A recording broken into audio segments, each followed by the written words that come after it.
Gentlemen, we talked about Father's Day gifts and gifts we receive from our children. I know that the three of us are all fathers, and I think that I know I try to be the best father I can be. I know that you guys both do. I know our live audience out there does. I think there's a community of fathers that goes unheralded by people in general, and that is the father of a golf prodigy. And if you want to know more about golf prodigy fathers, we don't have them as a sponsor, but we all checked out a movie called The Short Game, which is a documentary on Netflix, and that is about 7 and 8 year old golfers, some good, some bad, some prodigies. So, Kevin, do you think that the fathers of these golfers maybe should get an extra gift in their Father's Day stocking, or what do you think? I mean, I they got to tell definitely are you, putting in the hours at least. oh, putting in the hours, man. I got to tell you, watching that documentary and seeing what these, well, I mean, it's about extremely talented kids. So we got that part. But seeing what the parents are doing to have to support their kids' insatiable habit to play all the time and practice all the time is really something. I think that some of these parents might have it in their minds that this kid is going to be the next Tiger Woods and it's going to set them up financially, generationally. But I honestly got the sense that a couple of the parents there just knew how happy it made their kid. So they just said, all right, you know what? It ain't about me anymore. It's about the kid. And as far as a gift, I mean, this is going to sound really cheesy, but I guess being a dad of a young girl who's starting to play golf herself, not a prodigy, this kid. I hope she proves me wrong.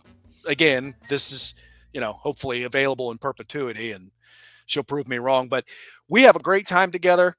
I don't need anything other than her to just be interested in this thing that I'm interested in, which is being out on the golf course. Sure. So that's what makes it worth it to me. Now, some of these parents in this document, I mean, they got to change jobs and they got to come up with supplemental income so they can travel and all the expenses. It's unbelievable the sacrifices these people are making.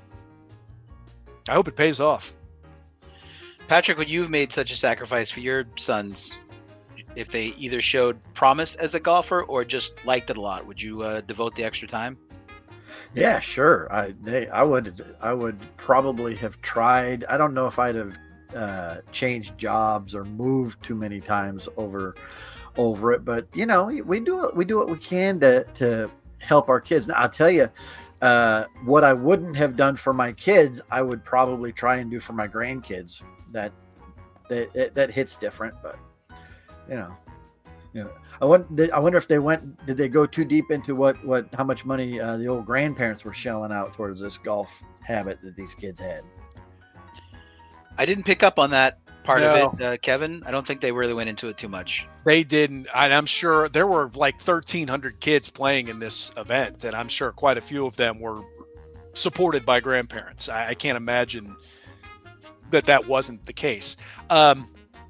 In that documentary, which is outstanding, by the way, so if anybody's actually a golf fan, then watching The Short Game is worth your time. It's really something.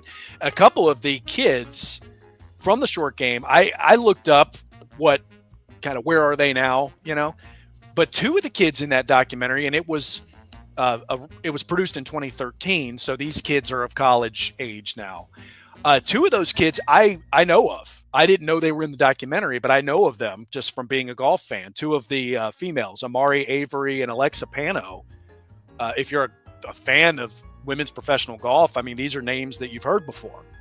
And so it's really cool seeing the two of them as young kids, just because I had some familiarity with their professional games. Amari Avery's dad in this documentary said something that I found very profound, and it was a really simple statement, but it kind of got me a little more than I thought it probably would have or should have, listening to this dad talk about just how talented his daughter is. And he described it this way. He said that he is a C person. He said, I'm a C guy. I'm just here. I'm just an average guy. That's what I am. I'm trying to raise an A person. Talking about his daughter. She's better than me. She's a better person than I am. And so and he kind of asks that question rhetorically. He says, how does a C guy raise an A? He said, I'm still trying to figure that out. And when he said that, it was so it was really powerful. You've been watching a sneak peek of the Golftertainment podcast. Click on the link in the description to listen to the full episode. For